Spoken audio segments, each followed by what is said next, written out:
Ha? Dahil sa ginawa mo, muli nilang nabawi ang kalpa niya.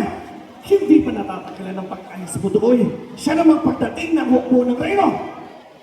Ang isang girero taksil na kagaya mo ay dapat patawan ng parusang kamatayan. Hindi yan ang totoong dahilan naman. May mas malalim na pinag-uugutan ng pagkagalit mo. Si Freda. Si Freda, hindi ba? Sana niniwala ko sa kanya noon tungkol sa'yo. Ngunit, kahit ano man yung binabalak, tahasan kong sasabihin na kailanman, hindi ka magtatagumpay. Ha? Ha? Baka nakakalimutan mo. Ako ang pinakamakapangyarihan dito. Tama niyo Ano mo. bang iutos ko isang makapangyayari? Sayang lang ang pagdakita ko sa'yo, Ama. Wala kasing sama ang tao ka na gawin ko sa sariling tuguan naman. Ang isang ama! Ang isang ama na dapat magsilbing tagapagtanggol ay ngayon kaaway at katugali sa larangan ng pag-ibig. Maging ang mga hayop man, handang mamatay. Hindi lang masaling ang pinakaingatang supling ikaw!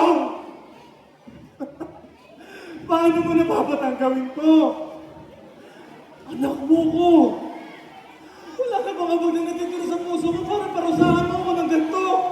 Bakit ako? Marami kang masyadong sinasabi kayo. Sundin niyo ang utos ko, ha?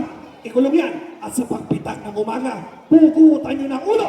Sige! Huwag mo gawin to, Ama! Huwag mo gawin to! Sige! Ama!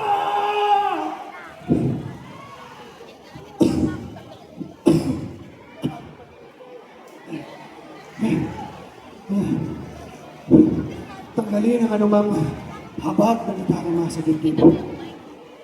Kahit ikaw, Aladin, ay anak ko, hindi ko maahayaan na ikaw ang sumira sa aking mga hangarin. Nagkataon lamang na nagmamahal tayo ng isang babae. Ang pag-ibigu'y masakit na lasing sa ibang tao, ngunit mas masakit pala kung sariling anak ang siyang katunggali at siya rin nakatalo sa akin. Isang anak na nagbigay sa akin ng aliw sa mahabang panahon. Umaantak sa kaibuturan ng puso sa nadalamang palibog ko sa katotohanan ikaw. At hindi ako ang siyang naging mapaalat sa pagmamahal ni Freda.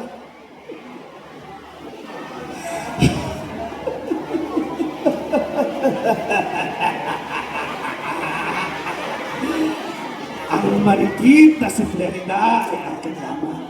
At kahit ano, ay gagawin ko, mapasa akin lang ang iyong sinta, Aladin!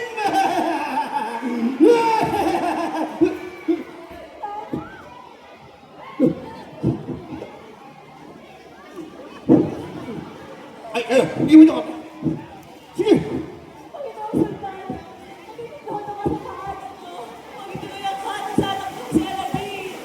Huwag ituloy ang hapon. Bigyan mo ako ng isang magandang dahilan para hindi ituloy ang hapon. Ah! Yan ay tahasan. Iiwan sa damdamin ko, Freda.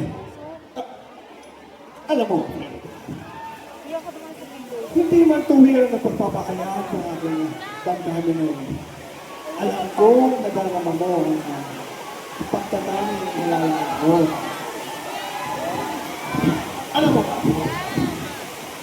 una pa lamang kitang pasilahan ngayon. Pinahalakahan ka. Isang pagpapahalakaan na mawawin sa pag-ibig. Dapat